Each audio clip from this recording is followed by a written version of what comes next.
32 victories. He is the undefeated WBO interim super lightweight world champion. He's going to be facing Teofimo Lopez for the title. Arnold Barboza Jr.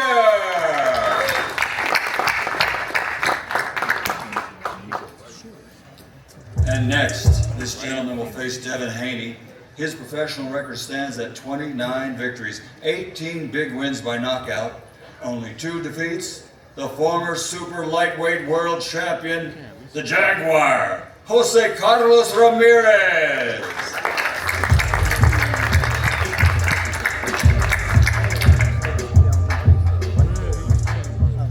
And next up, a fan favorite, 16 victories, 13 of those 16 wins by knockout.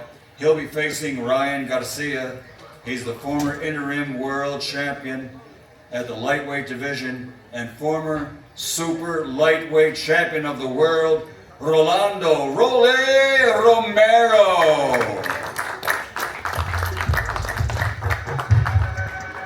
And now a hometown boy from Brooklyn, New York, a 2-division world champion, 22 fights, 21 victories, 13 wins by knockout with only 1 defeat.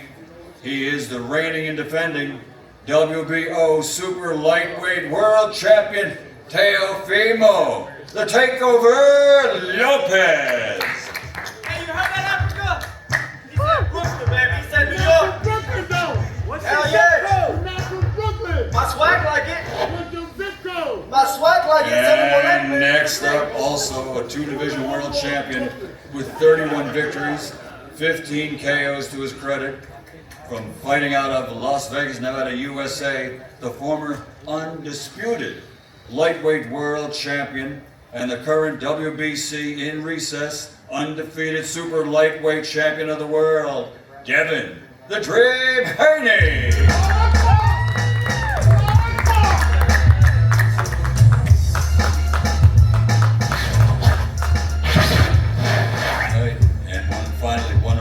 Well-known names in the sport. From Victorville, California, USA, his professional record, 24 victories. 20 of those 24 wins by knockout, only 1 defeat, 1 no contest. The former WBC lightweight world champion king, Ryan Garcia.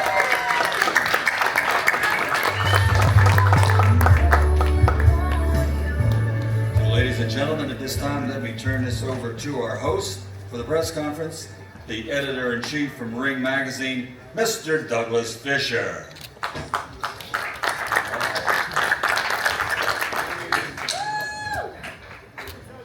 Thank you very much, Michael. Hello, New York City. I love being here. I'm a native New Yorker. There's something very special about being in New York City. Just returning as a native, but as a member of the media for more than 25 years, there's nothing like covering a prize fight in New York City. Now, normally it's at Madison Square Garden. In recent years, it's in Brooklyn at the Barclays Center. But for this card, it's something very different. It's something that has never happened before. It's visionary, and some would say it's crazy because they start thinking about the logistics of it. Well, how does that work? Times Square. They're just going to build a ring there, and are they going to block stuff off? And what about the foot traffic and all of that? And are they going to show it on the screens, or how is this going to work? And I would just say, stay tuned. Just watch. It's going to happen. The folks who are putting this together, they're a little bit crazy, but crazy in that good way, in that they think outside the box, and they're willing to try new things. And I think that's very important in boxing right now. And I'm beyond pleased.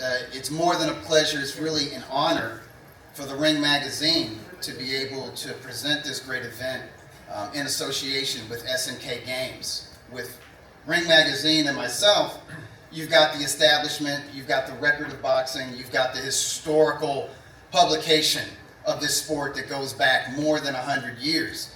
And with that recognition among hardcore fans and definitely fans of my generation and Mr. Buffer's generation. But there's potential fans out there that are under the age of 40. And I really think with associating and presenting this event with a game, I'm old, so I want to call it a video game, but Fatal Fury, City of the Wolves, I really think that we can grab the attention of a younger generation, and putting it in Times Square, I really think we can just grab the attention of people outside of boxing, because that's something that's been missing. It's something that we need. It's something that used to happen back in the day when I was a young fan. People who were not fans at all of boxing, they could just be flipping through the channels, and they would see boxing on the nightly news. They would see boxing on free television. They would see boxing, great fighters being interviewed on Good Morning America or whatever the morning talk shows were.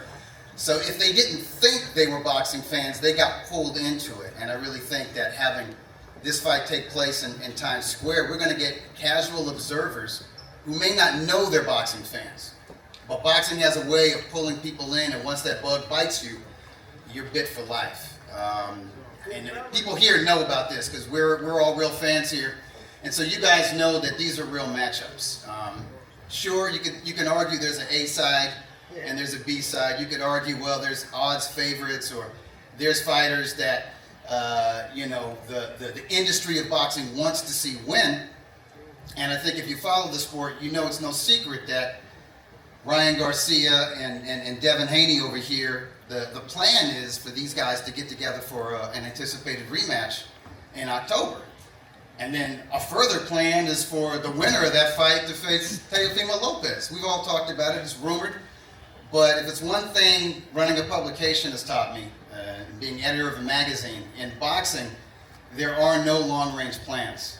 You got to be loosey-goosey. You got to roll with uncertainty and abrupt changes. And I feel like the opponents of, I won't even call them opponents, the fighter on the opposite side of the ring that are going to be fighting Ryan Garcia and Devin Haney and Teofimo Lopez, they're not just coming to win. They, in their hearts, they know they're going to win. So it's these type of matchups that really keep us engaged. So without further ado, let's get into these matchups. I'm going to start off with the two-division Lineal Ring Magazine champion, Teofimo Lopez.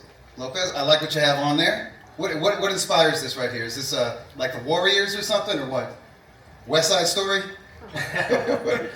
I think, hey, well, first off, let's say thank you to God. All praise be to Allah. Truthfully, I think that all these things come together, and that's really why we're all here. So we're here to create big fights, and this is what it's all about. You know, I just want to thank everyone that's partaking in this, the zone, truthfully, the ring as well, me carrying it, and Fatal Fury. Let's get it going. So to that, just balance, man. I'm here to bring and restore balance to this 3D dimension world, and just take over again, like I always do. Times Square takeover. Teo, Arnold says that you've been avoiding him. He's wanted this fight for a long time, probably since you first stepped up from lightweight to junior welterweight. He's wanted this fight. Why hasn't it happened until now? Why hasn't it happened until now? I mean, look, just focus on fights, man. Just focus on big fights. I don't think Barboza is that type, but His Excellency, they asked for the fight. They think that it's a great fight, lucrative fight for this card, and hey, what can I do? When it was first brought up to you a couple of years ago, when both of you guys were top ranked, were you thinking that he hasn't achieved enough, or he doesn't have a big enough name, or what was the reason? Look, I think stylistically, he's a strong fighter, strong Mexican fighter. I mean, we've seen those in the past and everything. I just think that I think it's just the way top rank. I mean, Brad Jacobs is here alongside with me. I mean, he could probably give you guys more detail in that form. I don't think that he had that high. That's all right. Before we talk to Brad Jacobs, let's talk. He's 32. Hold on, wait, but he's 32-0. He just got an interim world title. At 15 fights, I got my first world title, and I won it at Madison Square Garden, and then became undisputed at 16 fights. And I'm only 27. How old is you? It's been a long time coming for Arnold Barboza. 32-0. You didn't give a fucking right answer, bro. You still you beat around the bush when they said, how come you didn't accept this fight back then? Like, to be real, I think it's never time. had Hey, to you get know my what? time. Hey, you know what? Shout out to Top Rank, bro, for cutting the umbilical cord off and letting your ass crawl finally. But I never say Like, actually. hey, bro, you want a wolf and talking like you're big and bad, bro, fighting an injured Loma, an injured jailer, bro, like. I'm the bro. Come on, crazy. Listen, Arnold, I'm here, tell me right? what you do. I'm Ring Magazine, right? Yeah, Two okay, times, well, I'm right? taking that. I'm taking that Ring WBO, Magazine. Trust me, I'm taking that Ring Magazine. They might put you as world, Bro, but I got it's my last two fights. You Tell ain't you, never said like that. Arnold, can you Nah, confirm to but us? I'm the, to be real, like, I ain't gonna be here to discredit none of y'all fighters. Y'all do y'all thing, but I'm the only real ring and WBO world champion in this bitch. I am that. Alright? You are the reigning champ, but we have an undefeated contender here. Best believe it. Arnold Barboza, all you do is I'm the win. only world champion sitting here right now. Only one. You ain't no world champion, bro. You're fucking. Damn right. Yeah, you know what? You're right. I'm a universe champion, baby. I'm exposed to I'm that, a bro. universe I champion. earn my shit. I earn my shit. I travel. I earn my shit. Hostile territory, bro. You get your shit given to you in a plate. I haven't seen I it earn yet. my shit. Where they at? Ain't no one doing Ain't what nobody, I'm doing, because bro. everybody know how I come. Everybody know how I come. I'm fighting 3 of the top 5 guys in the 7-month span. Call me an old school fighter, bro. I'm fighting in a 7-month span, top 3 guys in the division. Arnold, Hey, who are you? Arnold, let me ask you a question. Hold on, Guys, hold on. hold on. Arnold, let's talk about that. All I think right, you've been fighting. You've been doing nothing but winning. You've been fighting difficult fighters. You're willing to travel to Manchester, England. You wanted this fight years ago. I remember it was after maybe one of his first or second fights at 140 pounds. Yeah. You climbed up on the ring, and I saw Teo tell maybe Carl already, hey, get this guy out of here. He said, please. Right, Yeah, okay. fine. So, is it better now that the fight is happening on May 2nd than had it happened years prior? Have you grown since that point? Man, I think Teo's fighting me at the worst time he could fight me. You know, I'm coming off of two victories in like a 5-month span. You know, the train's hot right now. The train's going. The train's going, and I think that he you know, I'm shocked the world again. You know, I shocked it in Saudi, I shocked it in Manchester, and I'm gonna shock it again. Coming to New York in his hometown, right? I don't know his hometown, but yeah. I figure you don't have a hometown. Shut that shit up over there, He's yo. a mutt, bro. He's Ain't nobody from any borough came at me that way. Alright now. They love me, they respect me. So I respect the fuck out of everybody. Arnold, I got another question. Arnold, I got another question for you. Nobody love you People- talking that racist shit. People know Everybody about racist him over here, man. before they've known Pick up a about banana you. for me. Hey, don't People worry know about about it. that Don't worry about it. I before got him. Don't worry about it, bro. I got him. Don't worry about it. May 2nd, show up, and I'm gonna show out. You'll I see need a it. sponsorship deal, that matter of fact. For people who don't know you, Potassium, baby. can you tell us a little bit about your background? I know you come out of a gym in South El Monte, the great Ben Lira. He's one of these gurus of boxing that people in Southern California, boxing people, they know who he is. They know he's a builder of champions going back to the amateur level. I know the people that you're involved with. I see you at the developmental shows, the club shows. There's nothing but respect between you and the fans and the boxing people of Southern California. But for folks from outside of Southern California, what makes you you? What makes you special? Tell us about that hard cloth that you were cut from. Yeah, man. You know, I grew up in the city of El Monte. Nothing was given to me, man. Everything's been hard work. You know, from club shows, selling tickets. You know, hustling out there, man. Trying to make my name. Nothing was given to me. Nothing was given to me. Everything was earned. You know what I mean? I'm not doing some, funny push-ups and shit on the internet. You know, I'm trying to grind, man. That's what I'm doing.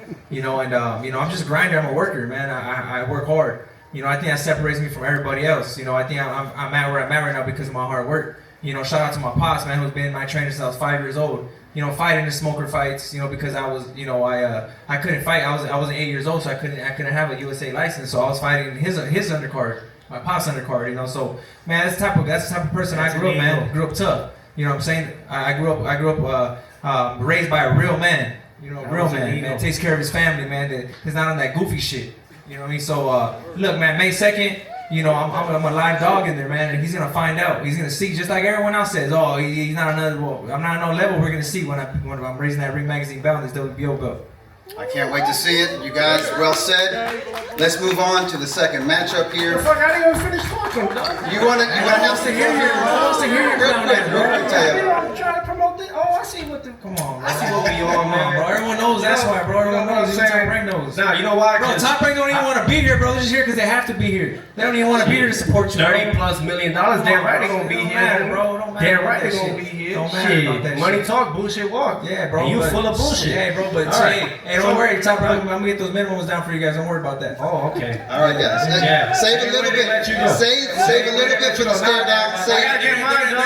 Ain't gonna work that way, bro. This is the Save a lot for May 2nd. Save a lot for May Save that 2nd. shit. All Y'all right. can save that up somewhere else, cause they ain't gonna work. They ain't gonna work over here, yo.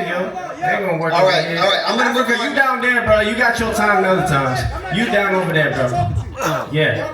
Go ahead. You ruin the Take plans your with Turkey and Teal. If you win this fight, can me and you unify next? 100%, bro. 100%. Y'all get this. 100%. Oh, is that Richardson 100%. Hitchens? All right. 100%, bro. 100%.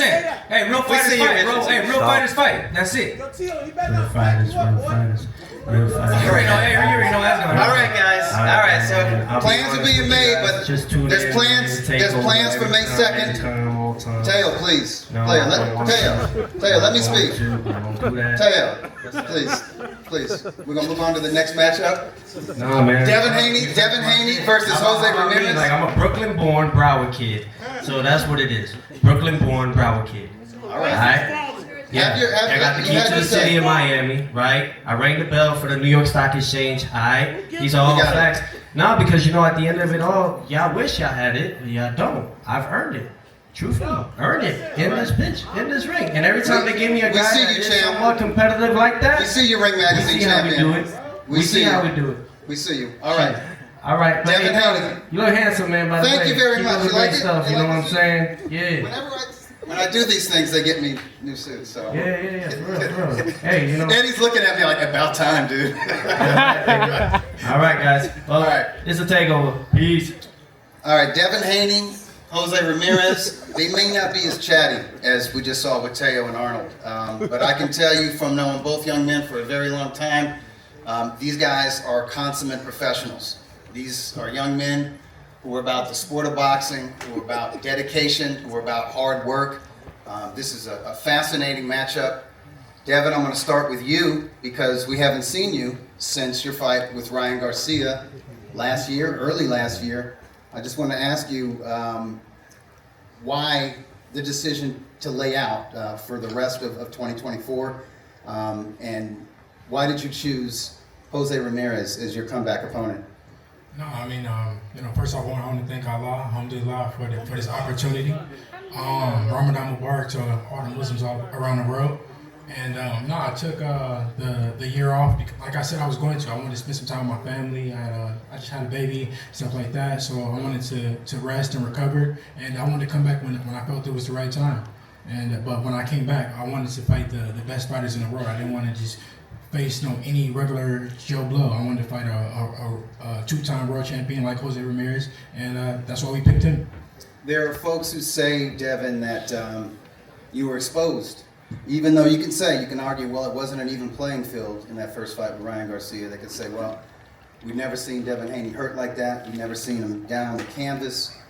He looked lost in there at times. Do you feel that there are questions that are being asked of you and that Jose Ramirez is going to ask those questions and you can answer them in the ring? Yeah, I mean, at the end of the day, I fought somebody on PEDs, so that's how that fight was. But we move forward, and now the world wants to see what Devin Haney's going to show up, and I'll look to give everybody all those answers on May 2nd. All right, Jose. Last time we saw you, you didn't look like yourself. It definitely wasn't your night, and I know there was some talk in and around the boxing community that, you know what, this guy was a 2012 Olympian. He was a unified champion. He's a hero in his community. He's got a lot of things going on outside of boxing. He could run for public office in his area. You know, people are saying maybe you hang up the gloves. Can I ask you, were you considering that, and what brings you here to this point right now? Yeah, first and foremost, I want to thank God, my Lord and Savior Jesus Christ, for blessing me with all those great blessings in my career. Since it started at the age of 8 years old. Becoming an Olympian and a unified world champion, becoming a world champion at 25 years old, a unified world champion at 27 years old, and I think what it was is probably saying I won't 40 for too long. I once I saw myself, struggling to make weight and, push my body to that, to that pain and grind, I think I was harming myself, but I'm a guy with no excuses, man. I'm a guy who never says no, and I think I did that to myself, but hey, that was a mistake that I did on my part, and it's time for me to grow and move up to the next weight class at 147. So, I know what I could do. What I've been doing in sparring against guys who are world champions as we speak, guys who are talked upon as future world champions, and I know what I've done to them in sparring. So I know what I'm capable. And comes May 2nd, I'm gonna go out there and make it a fight, man. Show the best version of Jose Ramirez, a bigger bull than what people have seen me fight in the last couple fights. You took the next question right out of my mouth. I wondered, had you hit your limit, had you hit the ceiling on making 140 pounds? And I've wondered that for a long time. Even when you were champion, when I'd see you between fights, I'd be like, what? No way that guy makes junior welterweight. So you're expecting to feel very strong. I'm expecting Devin Haney to be very strong at welterweight too, because I look at him and wonder, how did he boil down to 135, let alone 140? But if he's healthy and at his best, we're talking about a very difficult, classic 1-2 boxing style. How do you get to him? How do you break that style down? Yeah, man. I've never been too worried about my opposition in my career, but I'm focusing on myself. I became the best boxer at lightweight in the Americas. Becoming an Olympian. Beating guys with different styles, different sizes, different skills, different speeds, and I think people must underestimate my speed and power, but I'm ready to put it together, man. May 2nd, and you thought I was strong at 140, just watch me at 147. I'll never underestimate your power or your heart and dedication, and nobody should underestimate your skills. You're a very good technical boxer. Devin, same question to you. Was it time? Was it overdue to move from 140 pounds to 147? Are you finished with junior welterweight? Yeah, it was definitely time. My body just was maturing. 140 was hard for me to meet. I was there. I felt good for one fight, but in the second fight, I didn't feel as good. 147 is time. All right. I can't wait to see this fight. It's a brilliant stylistic matchup. You got the stick and move boxer, beautiful jab against the quintessential pressure fighter who has underrated skill and technique. All right, let's move. I'm not going to call it the main event because this is a true triple header. These are true co-headlining bouts. All three of these matchups could headline major arenas anywhere around the world. So let's move to the main event. Ryan, I'm going to start with you. Everybody talks about the grudge between you and Devin Haney, but it feels like there's a grudge between you and Rolly Romero here. And I seem to remember years ago when you guys were prospects at lightweight. You might have been at junior lightweight at the time, as a matter of fact. There was a lot of talk about a sparring session, and there was John going back years ago between you two. Can you talk to us a little bit about that? I think we sparred about 8 years ago. It was a little rough sparring, I guess, but he continued to use that sparring to kind of boost up his career. Credit to his point, but I don't have no bad blood to him. I'm here to do my job and set up that rematch. But I'm not overlooking him at all. I know that he's going to come to fight. It's a big opportunity on the main stage, so I got to be sharp and prepare. I was interviewed last year. I think it was Ellie Seckback, and he brought up this matchup. And he said, well, who do you like in it? How do you see the fight? And I said to him, whoever lands first has a huge advantage immediately. It's like a lightning bolt left hook and a bomb of a right hand with Rolly Romero. Really, let's turn it over to you, that sparring session. It seems like Ryan's saying that you were kind of clout chasing, calling him out back in the day, but I guess that's what young fighters do. But you do more than just talk on social media. I know you're a good interview. You move the needle. You got personality, but you're a former junior welterweight champion, and you've done a lot, even though you didn't have that extensive amateur background like everybody else up here has. I mean, if I was cloud chasing, he would have had cloud. He didn't have cloud at that moment. He didn't have anything. So, but it's just sparring. We're gonna see in the real fight in the ring on May 2nd, and we're gonna make it a big fight. We're gonna make it one of the biggest fights in U.S. history, and that's for sure. Rolly, I want to stay with you. The other guys, they've moved up in weight. We're talking about Devin and Jose Ramirez, and they had sort of hit their limit, making 140 pounds. I used to look at Ryan, and I used to look at you, and just wonder, how do these guys make 135 pounds? The fact that this fight is taking place at welterweight, does that suit you? Is that better for you? I mean, I called this years ago, saying that me and him were gonna fight at welterweight, and this when we were both 35 pounders. So, I mean, I long outgrown 140. I definitely outgrew 135 long ago. When I was 35 pounder, I should have been a 40 pounder. When I was 40 pounder, I should have been a 47 pounder. So, I mean, I'm like all muscle. Does that affect your stamina? Does that affect your punch resistance when you're boiling down to make an unnatural lightweight? I mean, it affects everything. I mean, it affects timing, explosive, everything. Anything you got, it really affects you. Can you talk to us just a little bit about how important this fight is to you? I mean, is this the most important fight of your career, even though there's not a world title on the line for it? You're fighting one of the most popular fighters in the sport right now. No, we're fighting for a WBA. For WBA. Is it the full world title? No, it's the regular. I'm sorry, guys. I just recognized the Ring Magazine title, but you guys are real. You guys are real fighters. You guys are.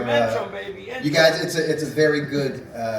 Hey, Turkey, I am your champion, by the way. Ring Magazine, I am your champion. We don't give a fuck what you Your want, bro. Excellency, I am your champion. Bro, we don't give a fuck, bro. I'm tired of hearing this shit. We don't give Boxing, a fuck. baby, you gotta We respect gonna run the that origin. too. Since Promise I'm gonna get 1600 to you. BCE. Enough of this shit. Yeah, it's so boring. You guys are talking so Shut the polite fuck to up, each yeah, other. because That's that's how we crazy. keeping it.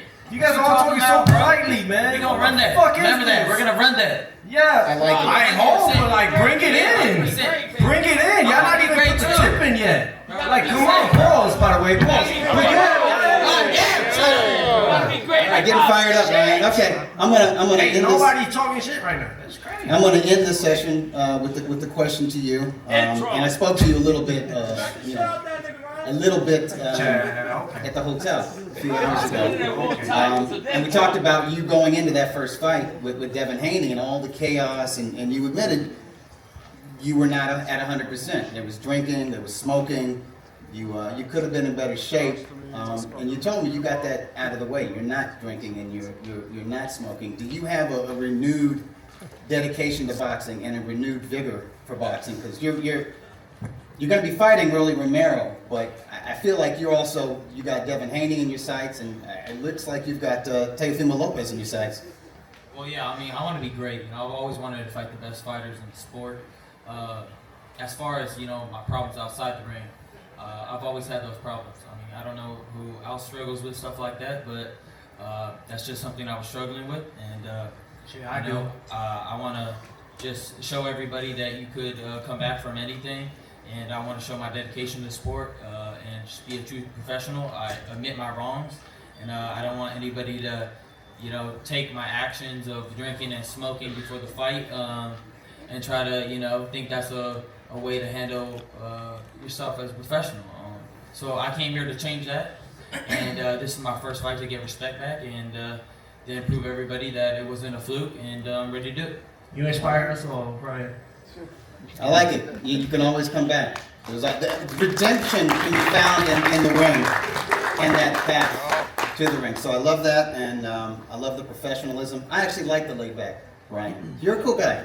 You can be a cool guy. You can be a cool guy. All right. So before we stand you guys up for the face-offs, I'm just going to get some final remarks from our esteemed guests here.